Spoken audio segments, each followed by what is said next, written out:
世の中のおじさんみんな敵にしたんじゃないかと思うぐらいマイナスが来るんですよ。善良なおじさん、助けてください。チャンネル登録なしで構いませんので、いいねだけしてください。絶対すごい数のマイナスが来ます、これを言うと。なんでですかね。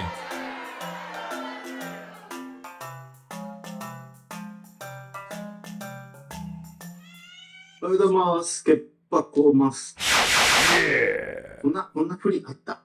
まあいい。前回、車中泊ブーム終わったのかということで検証する旅に行ってきたんですけど、どうだったでしょうか？わかりにくかったかもしれないな。見た目で、これっていうのがないのがちょっとやりづらいんですけど、なんとなく終わってるのは、感じました。個人的には。多少オーバーな表現で動機づけしたので、結構異論反論はあると思うんですけどね。どうでしょうか？まあ自分のやってるスタイルがね、正解だとは全く思ってません。その辺はご理解ください。人それぞれね、やり方があるんで、ただ、ある程度ルールを守ってやりましょうってことだけで。前回も言ったんですけど、車中泊イコールどこでもオートキャンプっていうイメージが、なんでこうブーム的にこうなってしまったかというと、メディアですね。メディアの責任。これしかないと思いますよ。よく考えて、いろんなものを見てください。車中泊を取り上げたアウトドアの雑誌だとか、まあ、ホームページだ、いろいろ見るとわかるんですけど、もうどう見てもあれですよね。オートキャンプですよね。外にいろんなもの出してますからね。あれを見たら、それが正解だと思ってしまう人が多いんじゃないでしょうかね。と、僕は思いますよ。あれをやるには、オートキャンプ場を予約しないとできないんですよ。基本的には。やれるところは、まあ、ないと思った方が間違いないとは思いますけども、その辺は、あんまりね、周知してないんですよね。ちょろっと格言で。多分、ほとんどの人が勘違いしてしまうので、一般の人にはそういうイメージがついてしまったんじゃないかなと思っております。そもそもですね、なんでブームってわかります？みんなが盛り上がって、そちらの方を向くという。ブームっていうのはメディアが仕掛けるんですよ。テレビだったり、ネットだったり、いろんなところで、雑誌だったり、メディアが仕掛けるんですよ。これがブームなんですよ。この辺はご理解いただけますか？なんでブームを作るかというと、そこにお金の匂いがするからですよ。要は。誰の得にもならないことをやりませんからね。それをやるということは、広告費だったり、宣伝費、いろんなものが、お金が回ってくるわけなんですよ。なのでメディアはブームを仕掛けるんですよ。わかりますこれはね、しょうがないです。お金があるところに動くというのは、資本主義社会では自然なことです。なんで、車中泊とか、キャンプとか、ブームが終わってるかというと、考えればわかります。今、テレビ見てください。何をやってるか。ハワイ、沖縄、北海道、お座敷列車、特別列車、航空業界と鉄道業界、そういうところに完全にシフトします。見ればわかります。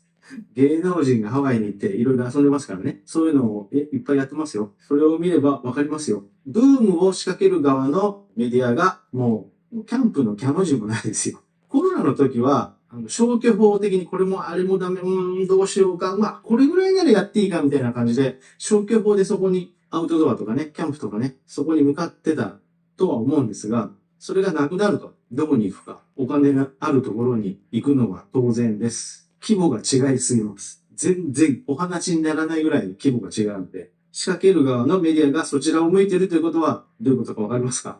キャンプ、車中泊、ブーム終わってますよ。これは間違いないと思いますよ。これはしょうがないです。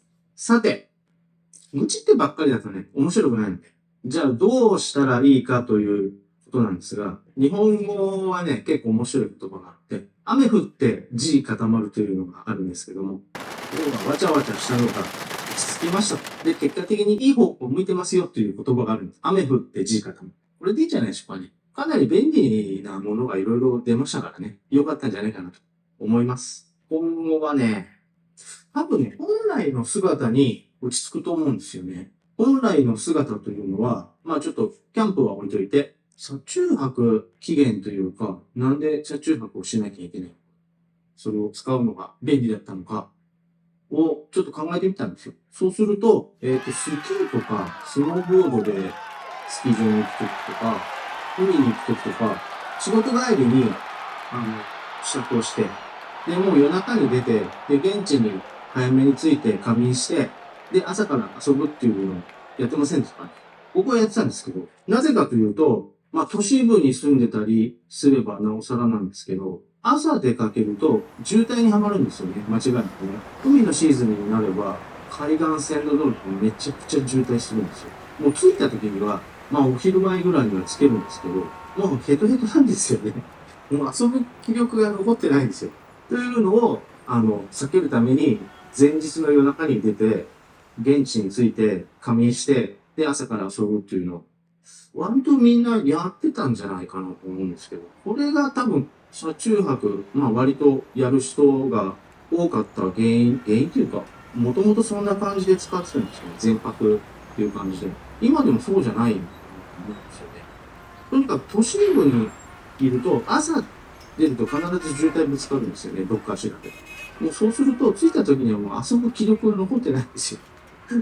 もう着いた途端帰りたいなんてしょうがないんで、それを避けるために、前乗りという形で、空いてる夜中に出てたという。多分これが本流じゃないかな。まあ、スキーとかにも限らず、登山する人とか、釣りする人とか、もうやっぱりそうじゃないかな。こう夜のうちに空いてる、道路がね、空いてるうちに、まあ現地の近くまで行ったりとか、まあ現地まで行ける場合もあるんですけど、それが車中泊という名称はなかったけども、それが本来のスタイル、そんな長期でみんな休めるわけではないので、せいぜい1泊か2泊しか休めないんですよね。普通はね。で、それを有効的に使うために、まあ仕事終わって、そうですね、夜中に出たりとかして、多分それが主流だと思うんですよ。多分その本流に戻るだけじゃないかなとは思ってるんですけど、どうですかね？違います？もう最初から何泊もするっていう車の中で。じゃなくて、もうその前の日に行って全泊。で、その日は一日遊んで、で、その日は、まあ旅館なりホテルなりを予約を取っておいてっていうスタイルだったような気はします。なので、その形に戻るんじゃないですかね、主流は。と思います。だとすると、今すごい楽になってませんか？いろんなグッズも、これからセールが始まりますから、安く手に入れたりとかできるし、で、現状もそこそこな形になっていれば、楽じゃないかなと思うんですよね。うん。ただ、オートキャンプ的なことをやりたい、バーベキューやりたい、焚き火を焚きたいってなると、そういうところに行かなきゃいけないので、予約がしないといけません。ので、ちょっとね、提案を、このブームで、まあ、興味を持って、車中泊とかやり始めた。いいんですよ。きっかけはどうでもね。今は、ちょっとそのオートキャンプ的なことがやりたくてやってたという人が、全泊スタイル、この車から出ないという方向に、方向転換したらいいと思うんですよね。ちょっと今、外向きに作ってるいろんなものを内向きにして、そこで快適に過ごせるように考え方を変えていただいて、方向転換していただくと、すごい都合がいいと思うんですよね。普段はその車中泊をするにも、外に何も出さないで、この車の中で完結するように、ちょっと変更していただいて、それが楽しいというふうに思えればね、思える方なら変更していただいて、もし予約が取れればやればいいんですよ。どうしてもやりたいと。オートキャンプ的なことでやりたい予約が取れれば、その時だけ。そのスタイルにちょっと変えるといいと思うんですよね。都合のいいことがいろいろあるんですよ。ブームが終わります。オートキャンプ場の予約取りやすくなります。当然数が減ります。取りやすくなります。今ね、オートキャンプ場、もう作ってるところが何箇所か。工事が始まってしまったらストップはなかなか限らないので、多少なりとも数は増えます。そうすると、さらに予約が取りやすくなるという。その予約が取れた時は、やればいいです。そこにたどり着くのが遠かったりすれば、この車内で完結するスタイルの車中泊をやればいいんです。